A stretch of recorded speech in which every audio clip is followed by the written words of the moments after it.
बिस्मिल्लाहिर्रहमानिर्रहीम। अस्सलाम वालेकुम नाज़रीन, आप यूट्यूब चैनल देख रहे हैं। मैं इमरान खान हूँ। अब तक की सबसे बड़ी खबर है डोनाल्ड ट्रंप की दी हुई डेडलाइन, और डेडलाइन से पहले डोनाल्ड ट्रंप की धमकियाँ, जिसमें उसने कहा कि वो पूरी सिविलाइजेशन को तबाह कर देगा। और डोनाल्ड ट्रंप ने ज़मीन आसमान के कलाबे मिला दिए थे, लेकिन उसके बाद बिलाखिर जंगबंदी हो गई। ये जंगबंदी जो है वो 11th आवर में हुई, यानी ऐसा लग रहा था कि बस हमला होने ही वाला है, और उससे चंद घंटे पहले सब कुछ बदल गया। ये हुआ कैसे? पहले तो आपको मैं बताता हूँ कि हकायक क्या है, कौन कौन सी चीज़ें सामने आई। फिर मैं आपको बताता हूँ ये किस तरीके से हुआ, और अब तक कौन कौन सी चीज़ें बेनकाब हो चुकी हैं। ईरान का क्या कहना है, अमेरिका का क्या कहना है, और पाकिस्तान का क्या कहना है। नाज़रीन, डोनाल्ड ट्रंप की डेडलाइन ख़त्म होने से सिर्फ चंद घंटे पहले अचानक पाकिस्तान के वज़ीर आज़म रात गए लगभग 1 बजे से पहले एक ट्वीट कर देते हैं पाकिस्तान टाइम के मुताबिक, और फौरी तौर पे अमेरिका से ये स्टेटमेंट आता है वाइट हाउस का कि हमने पाकिस्तान के वज़ीर आज़म की ट्वीट का जायज़ा लिया है और हम उसको देख रहे हैं। पहले आप देखें शहबाज शरीफ ने ट्वीट किया क्या।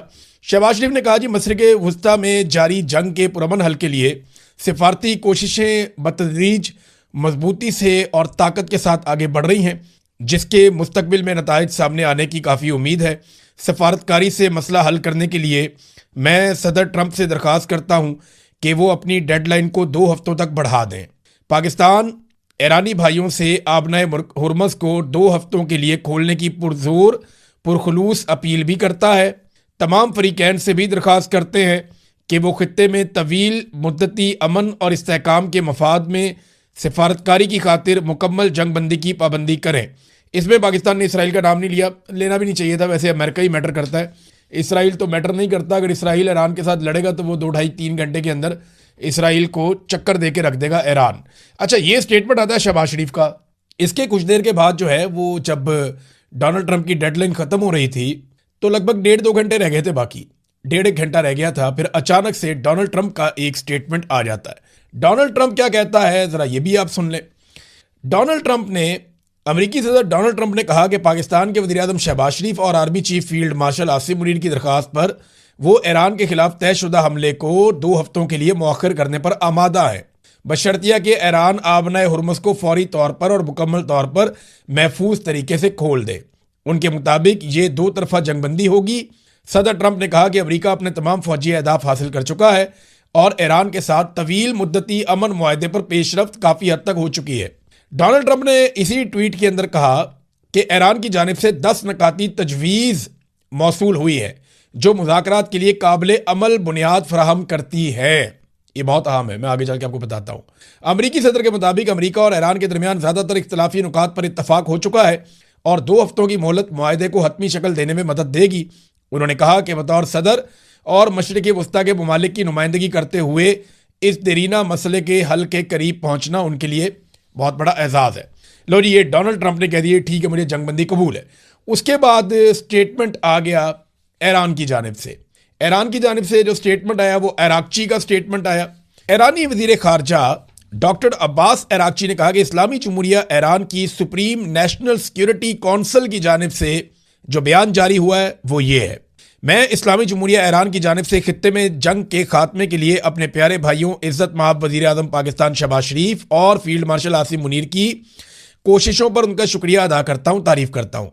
शहबाज शरीफ की अपनी ट्वीट में की गई बरादराना दरख्वास्त के जवाब में और अमरीका की जानिब से अपने 15 नुकाती मनसूबे की बुनियाद पर मुज़ाकरात की दरख्वास्त के साथ साथ सदर ट्रंप की जानिब से मुज़ाकरात की बुनियाद के तौर पर ईरान के 10 नुकाती मनसूबे के अमूमी फ्रेमवर्क को कबूल करने के ऐलान के पेश नज़र मैं ईरान की सुप्रीम नेशनल सिक्योरिटी काउंसिल की जानिब से दर्ज झेल ऐलान करता हूँ, अगर ईरान के खिलाफ हमले रोक दिए जाते हैं तो हमारी ताकतवर मुसल्लह अफवाज अपनी दिफाई कार्रवाइयाँ बंद कर देंगी।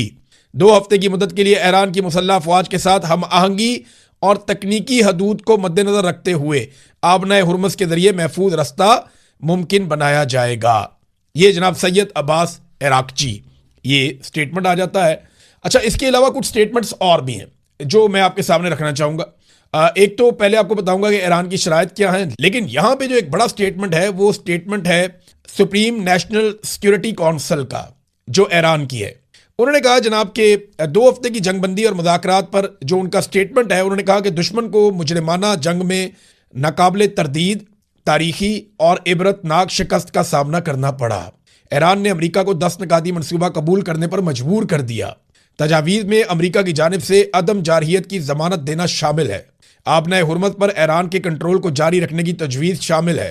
बयान के मुताबिक जो यूरेनियम की अफसूदगी है उसे कबूल करने, तमाम बुनियादी और सानवी पाबंदियों को ख़त्म करना, सलामती कौंसल और बोर्ड ऑफ गवर्नर्स की तमाम करारदादों को ख़त्म करना, ईरान को मुआवजा अदा करना, खित्ते से अमरीकी जंगी फौज के इनखला की तजवीज़ भी शामिल है। सुप्रीम नेशनल सिक्योरिटी काउंसिल के मुताबिक लबनान के खिलाफ तमाम इस्लामी महाजों पर जंग बंदी को रोकने की तजवीज़ भी शामिल है। ईरानी सुप्रीम नेशनल सिक्योरिटी काउंसिल ने फतह की तफसीलात सामने आने तक इत्तेहाद और यकजहती को बरकरार रखने की ज़रूरत पर जोर दिया। नाज़रीन, ये तो जिस किस्म के ईरान की सुप्रीम काउंसिल ने, सुप्रीम नेशनल सिक्योरिटी काउंसिल ने जो स्टेटमेंट दिया है, वो तो फतह का ऐलान कर रहे हैं और उनके जो 10 नुकात हैं वही सबसे इंपॉर्टेंट है। अब वो 10 नुकात हैं क्या? इनमें से कुछ मैंने अभी आपको पढ़ के सुनाए। ये दुनिया भर के अखबारात के अंदर छप चुके हैं अब तक, और मैंने ये कहाँ पे पढ़े? मैंने गल्फ न्यूज़ में पढ़े हैं, टाइम्स नाउ में पढ़े हैं, मिरर में पढ़े हैं। बहुत सारे जर्नलिस्ट इसे रिपोर्ट कर रहे हैं। रज़ी ताहिर साहब ने बहुत अच्छा रिपोर्ट किया है ये ईरान से जुड़े हुए मामलात को, जंग के दिनों में भी। तो उन्होंने जो रिपोर्ट की है वो बताते हैं, एक तो दोबारा हमला ना करने का वादा लिया उन्होंने। नंबर 2, आबनाए हुर्मत पर ईरान का कंट्रोल बरकरार रहेगा। यूरेनियम अफसूदगी को तस्लीम किया जाएगा कि ईरान अपनी ज़रूरत के मुताबिक यूरेनियम को अफसूदा कर सकता है, और तमाम बुनियादी पाबंदियों का जो ईरान के ऊपर पाबंदियाँ हैं वो खात्मा किया जाएगा। तमाम सानवी पाबंदियों का भी खात्मा किया जाएगा। अक़वाम मुत्तहिदा की सलामती कौंसिल की तमाम करारदादों का खात्मा किया जाएगा जो ईरान के खिलाफ थी। बोर्ड ऑफ गवर्नर्स की तमाम करारदादों का खात्मा, ईरान को मुआवजे की अदायगी की जाएगी। खित्ते से अमरीकी जंगी अफवाज का इनखला होगा।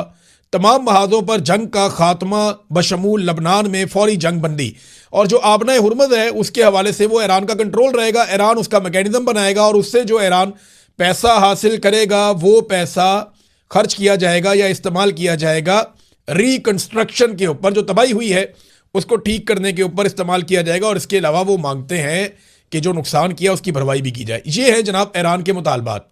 अब इसे अमरीकी मीडिया जो है वो ये कह रहा है कि ये बड़े तज़हीक आमेज़ मुतालबात है, ज़िल्लत आमेज़।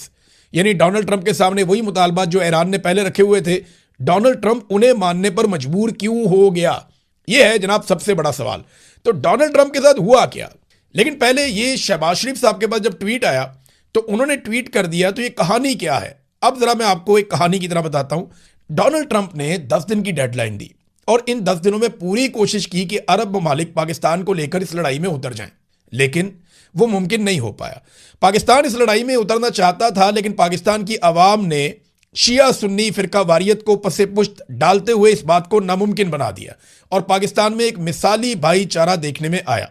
हत्ता कि कोशिश की गई कुछ ऐसे कलदम तंजीमों के बंदों को उतार कर के हालात ख़राब हो जाए, लेकिन पाकिस्तानियों ने रिस्ट्रेंट का मुजाहरा किया, समझदारी का मुजाहरा किया और फिरका वारियत से गुरेज किया, जो पाकिस्तानियों की एक बहुत बड़ी कामयाबी है। और पाकिस्तानियों ने कैटेगोरिकली कह दिया, यानी फील्ड मार्शल ने तो बुला के मौलवियों को यह तक कह दिया था कि जिसको ईरान में जाना है या पसंद है उधर ही चला जाए।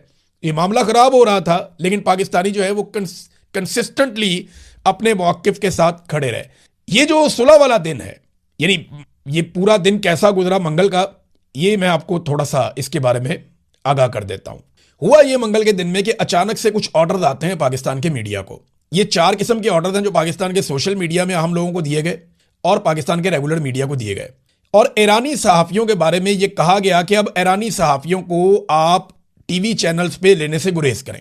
इसका शिकवा कुछ ईरानी सहाफ़ियों ने भी किया। उन्होंने बताया कि पाकिस्तानी टीवी चैनल्स के ऊपर हमारे इंटरव्यूज़ थे, हमें जाना था, लेकिन अचानक हमें कैंसिल कर दिया गया।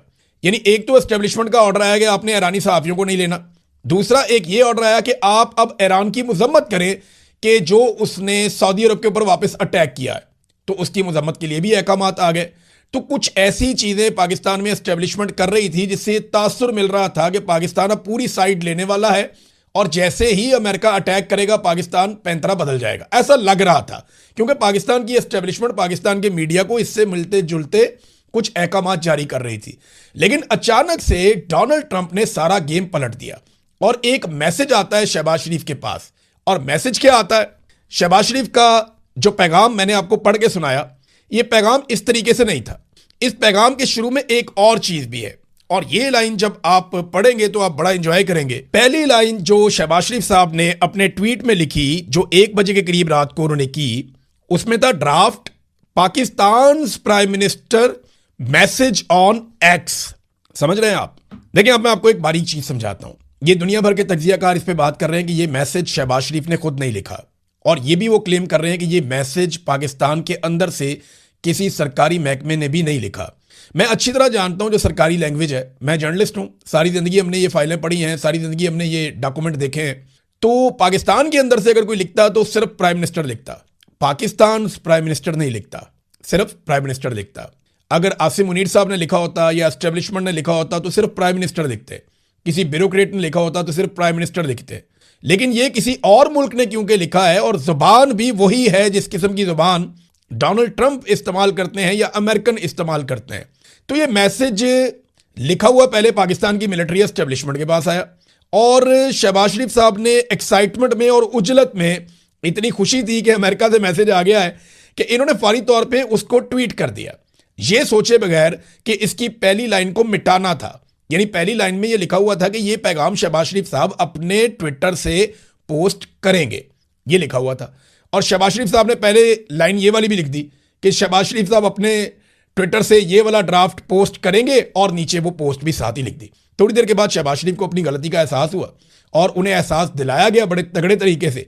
तो उन्होंने फिर अपनी ट्वीट को एडिट किया, और एडिट करने के बाद ये पहली लाइन निकाल दी। तो ये इनिशिएट फिर ऐसा है कि पाकिस्तान से नहीं हुआ, प्राइम मिनिस्टर ऑफिस से नहीं हुआ, पाकिस्तान की एस्टेब्लिशमेंट ने नहीं किया, और पाकिस्तान के किसी ब्यूरोक्रेट ने नहीं किया। ये अमेरिका से इनिशिएट होता है, और लोग इसके बारे में बहुत सारे दावे कर रहे हैं। अमेरिकन मीडिया हैरान है, दुनिया भर के प्रोफेसर जो सियासत को जानने वाले लोग हैं वो हैरान है कि ये शहबाज शरीफ से कितनी बड़ी गलती हो गई एक्साइटमेंट में। वैसे भी डोनाल्ड ट्रंप कहता है कि मुझे नालायक बहुत पसंद है, मैं नालायकों में रहना पसंद करता हूं। तो फिर शहबाज शरीफ साहब ने साबित की कि मेरे तो बड़ा भी नालायक कोई नहीं है। यानी वो जो देखिए, पाकिस्तान को इसका फायदा है। मैं पहले दिन से कह रहा हूं कि पाकिस्तान को अमन के लिए रोल प्ले करना चाहिए, पाकिस्तान को जानिबदारी से गुरेज करना चाहिए, पाकिस्तान को इस लड़ाई में उतरने से गुरेज करना चाहिए। चाहे कोई भी आपके ऊपर दबाव डाले, चाहे अमेरिका डाले, चाहे सऊदी अरब डाले, कोई भी दबाव डाले, इसराइल के साथ मिलकर ईरान के खिलाफ लड़ाई नहीं लड़नी चाहिए। मैं पहले दिन से ये कह रहा हूं कि पाकिस्तान का एक ही काम करना बनता है कि वो अमन के लिए कोशिश जारी रखे, और पाकिस्तान ने यह किया भी। पाकिस्तान के वजीर आजम ने किया, बाकी लोगों ने किया, जिनका मैंडेट था उन्होंने भी किया, जिनका नहीं था उन्होंने भी किया, और ये कोशिश बिलाखिर कामयाब हुई है। लेकिन शहबाज शरीफ साहब को यह बना बनाया जो मिला खेल, वो शहबाज शरीफ साहब से गलती हो गई, और एक शानदार मौका जो शहबाज शरीफ को मिल रहा था उन्होंने ज़ाया कर दिया, और पूरी दुनिया को बता दिया कि मुझे तो बतौर एक कठपुतली के इस्तेमाल किया गया है, मेरी इस सारी लड़ाई में इतनी औकात थी। बहरहाल जंगबंदी होगी, ये बड़ी अच्छी बात है, और मैं उम्मीद करता हूं कि ये जंगबंदी कायम रहेगी, क्योंकि ये पूरे खित्ते में, खासतौर पे पाकिस्तान और ईरान के लिए, उनके मफाद में बहुत इंपॉर्टेंट है। अब इसराइल अगर कोई शरारत नहीं करता अगले 2 हफ्तों में, तो ये चीज़ें आगे बढ़ सकती हैं। अच्छा, डोनाल्ड ट्रंप के साथ क्या हुआ जो डोनाल्ड ट्रंप को फौरी तौर पे जंगबंदी की तरफ आना पड़ा? डोनाल्ड ट्रंप के खिलाफ काफ़ी एक्टिविटीज़ शुरू हो गई, और ये एक्टिविटीज़ डोनाल्ड ट्रंप के खिलाफ अमेरिका में हो रही थी। पहली मरतबा ऐसा हुआ कि ये जो सिविलाइजेशन पूरी तबाह करने का बयान है, उसके बाद डोनाल्ड ट्रंप की अपनी पार्टी के लोग डोनाल्ड ट्रंप के खिलाफ होने लगे, और उनके स्टेटमेंट्स भी आना शुरू हो गए। कांग्रेस के रुकन जॉन बी लॉर्सन ने 119वीं कांग्रेस में करारदाद 1155 पेश की, जिसमें सदर डोनाल्ड जे ट्रंप को संगीन जंगी जराइम और बदउनवानियों के लिए मुआखजा करने की सिफारिश की गई। अब इस मरतबा क्योंकि कुछ लोग खिलाफ हो गए, डोनाल्ड ट्रंप के अपने भी, मुआखजे की भी एक तलवार लटक रही थी, कामयाब हो या ना हो। अमरीकी सदर के लिए बहुत बड़ी बात होती है कि उसके खिलाफ मुआखजे वाला मामला चल पड़ा है। दूसरा, डोनाल्ड ट्रंप एक भी इत्तहादी अपने साथ मिलवाने में कामयाब नहीं हो सका, और फिर अक़वाम मुत्तहिदा के अंदर बाकायदा यह करारदाद लाई गई कि आबने हुर्मुज़ को बज़ोर ताकत खोल दिया जाए, और पूरी उसके लिए कोशिश की गई, लेकिन रूस ने और चीन ने उसको वीटो कर दिया। बाकी 2 ममालिक वहां से एब्सेंट रहे, पाकिस्तान भी वहां पे नहीं गया, लिहाजा वहां पे भी नाकामी हो गई अमेरिका को और उसके इत्तहादियों को। तो आबने हुर्मुज़ को ताकत के बलबूते पे खुलवाने के सारे इम्कान जब खत्म हो गए, तो डोनाल्ड ट्रंप को जंग से बचने के लिए और अपने आप को बचाने के लिए अब जंगबंदी चाहिए थी। तो उसमें एक स्क्रिप्ट लिखवा कर पाकिस्तान भिजवाया गया। पाकिस्तान के वजीर आजम ने उसको एज इट इज़ ट्वीट कर दिया। गलती ये होगी कि पहली लाइन मिटाना वो भूल गए, जिसकी वजह से पूरी दुनिया में सुबकी भी हो गई, और जो एक मौका मिला था शानदार किस्म का इसको मौजें लूटने का और पूरा क्रेडिट लेने का, शहबाज शरीफ साहब ने अपनी एक गलती से वो क्रेडिट बदकिस्मती से गवा दिया। अच्छा, अब पूरी दुनिया में शहबाज शरीफ साहब का मजाक भी उड़ रहा है, और जब शहबाज शरीफ का होता है तो फिर पाकिस्तान का भी होता है। तो डोनाल्ड ट्रंप ने इस जंगबंदी में हासिल क्या किया? 10 शराइत तो मैंने आपको बता दी कि जनाब ईरान की 10 शराइत बड़ी सख्त है। इस तरह अमेरिका की भी शराइत है, वो इसके बिल्कुल ऑपोजिट है। लेकिन 2 हफ्ते की जंगबंदी के बाद क्या होगा, और इस लड़ाई में अमेरिका को मिला क्या? नंबर 1, आबनाए हुर्मुज़ जो पहले खुली हुई थी जंग से पहले, लंबे अरसे के लिए डोनाल्ड ट्रंप ने पूरा महीना उसको बंद करवाया, और अब जो जहाज ईरान की निगरानी में और ईरान की इजाज़त से वहां से गुजरेंगे उनके ऊपर फ्यूचर में टैक्स भी लगेगा। ये एक हासिल की चीज़। नंबर 2, यूरेनियम अभी तक ईरान के पास है, और ईरान कह रहा है जनाब हमें कानूनी तौर पे इजाज़त दी जाए आइंदा इस पे काम करने की। फिर ईरान में खामनाई रजीम जो है वो अब लंबे अरसे तक मजबूत हो गया है इस जंग के नतीजे में। जो पहले ऐसा लगता था ये कमज़ोर पड़ रहे हैं, वो मजबूत हो गए हैं इस जंग के नतीजे में। इसराइल और अमेरिका की मिथ टूट गई है, उनकी चौधराहट बढ़ गई है कि इनके खिलाफ भी लड़ाई लड़ी जा सकती है और इनको भी तगड़ा जवाब दिया जा सकता है। इसराइल, अमेरिका और अरब ममालिक का अरबों डॉलर्स का नुकसान भी इस जंग में हुआ है। फिर छठी चीज़ जो हुई, इसका फ़ायदा रूस को, चीन को, ओमान को, पाकिस्तान को भी इसका फ़ायदा हुआ। पाकिस्तान को ये फ़ायदा हुआ कि पाकिस्तान को लड़ाई में नहीं उतरना पड़ा, अच्छा हो गया, बचत हो गई हमारी। फिर इसका ओमान को इसलिए फ़ायदा होगा कि ईरान के साथ मिलकर वो पैसे इकट्ठे करेगा, और चीन और रशिया का फ़ायदा वो आपके सामने है। आलमी मंडियों में तेल की कीमतों में इजाफा करवा दिया ये जंग करने के बाद।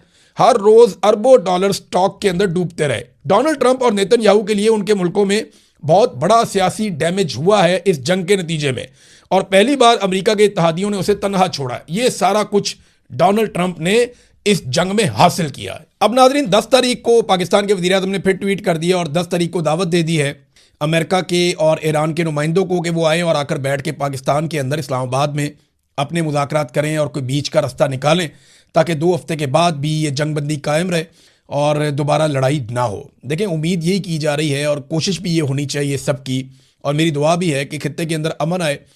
ईरान के साथ बड़े लंबे अरसे से ज़्यादती हो रही है, और जब ये जंग होती है तो इसका ज़्यादा नुकसान मुसलमान ममालिक को होता है, क्योंकि यहाँ खित्ते में सारे मुसलमान ममालिक हैं। इसराइल का उतना नुकसान नहीं होता, उनका पैसा बहुत ज़्यादा है, उनकी सपोर्ट बहुत ज़्यादा है, फिर उनका जो दिफाई पूरा इंफ्रास्ट्रक्चर है वो बहुत तगड़ा है, तो ज़्यादा नुकसान मुसलमान मुल्कों का भी हुआ है। और अब अगर जंगबंदी हो जाती है तो ये तवील होनी चाहिए, मुस्तकिल होनी चाहिए। इसके ऊपर ईरान ने भी जोर दिया है, और पाकिस्तान जब इसके अंदर मेज़बानी करेगा तो कम से कम जो मौजूदा रजीम है, जो जाली रजीम है, हुकूमत आकर बैठी हुई है, उसको कम से कम इतना फ़ायदा ज़रूर होगा कि अपने मुखालिफिन को ज़्यादा कुचलने में उनको आसानी मिल जाएगी। यानी दुनिया की जंगें ख़त्म करवा रहे हैं, पाकिस्तान के अंदर जो है वो अवाम को कुचल रहे हैं, अवाम के साथ ज़्यादती कर रहे हैं। सबसे बड़ी पॉलिटिकल पार्टी जिसको अवाम ने मैंडेट दिया हुआ है, उन लोगों को सबको जेलों में डाला हुआ है, मुलाकातें तक बंद करवाई हुई हैं पाकिस्तान के सबसे बड़े लीडर की। तो अब जब डोनाल्ड ट्रंप को राज़ी करेंगे तो उसके बाद पाकिस्तान में जुल्म और जबर का एक नया सिलसिला भी मैं उम्मीद करता हूं कि आसिम मुनीर साहब शुरू करवाएंगे, क्योंकि ये ट्रैक रिकॉर्ड है। जब जब इन्हें ऑक्सीजन मिलती है ये अपने मुखालिफिन को कुचलना शुरू कर देते हैं। अब तक तो हमने यही देखा। तो नाज़रीन, ओवरऑल क्या हुआ, यानी आखिर में मैं आपको ये बता देता हूं कि ईरान ने अपनी इस्तकामत के ज़रिए से, अपनी बहादुरी के ज़रिए से और मुसीबतों को फेस करके, उनका सामना करके, एक आसाब शिकन लड़ाई जिसमें उनके बहुत सारे लीडर्स कुर्बान हो गए, उनके बहुत सारे फौजी शहीद हो गए, उनके लोगों का बहुत नुकसान हुआ, उनके इंफ्रास्ट्रक्चर का बहुत नुकसान हुआ, लेकिन इसके बावजूद वो डट कर लड़ते रहे और बिलाखिर ईरान ने वो अचीव कर लिया जिसके बारे में सोचा भी नहीं जा सकता था। आज अगर जंगबंदी हो रही है तो ईरान उसको अपनी फतह करार दे रहा है। अमेरिका भी कहेगा उनकी फतह है, लेकिन ईरान के अंदर लोग ये मान रहे हैं कि ये ईरान की फतह है। अमेरिका के अंदर कोई ये मानने को तैयार नहीं है कि डोनाल्ड ट्रंप ने ये जंग जीती है। अमेरिका के अंदर लोग ये तस्लीम नहीं कर रहे, अमेरिकन मीडिया ये तस्लीम नहीं कर रहा कि अमेरिका ने ये जंग जीती है, जबकि ईरान के अंदर लोग इसको जश्न के तौर पे मनाएंगे अगर ईरान की शराइत पूरी हो जाती हैं। तो पहली मरतबा ईरान के जानिब से इतनी सख्त शराइत अमेरिका को माननी पड़ रही हैं और डोनाल्ड ट्रंप को जंगबंदी पे मजबूर होना पड़ रहा है। तो इसमें अगर मैं ये कहूं कि इसमें जीत किसकी हुई है, तो इसमें जीत ईरान की हुई है, और ईरान की इस्तकामत की वजह से ही पाकिस्तान को ये मौका भी मिला कि पाकिस्तान अब मेज़बानी करेगा मुज़ाकरात की जो ईरान और अमेरिका के बीच में होंगे। देखते हैं ज़ामिन कौन कौन बनेगा, इस पर नज़र रखेंगे। अब तक के लिए इतने, अपना ख्याल रखिएगा, अपने चैनल का भी। अल्लाह हाफ़िज़।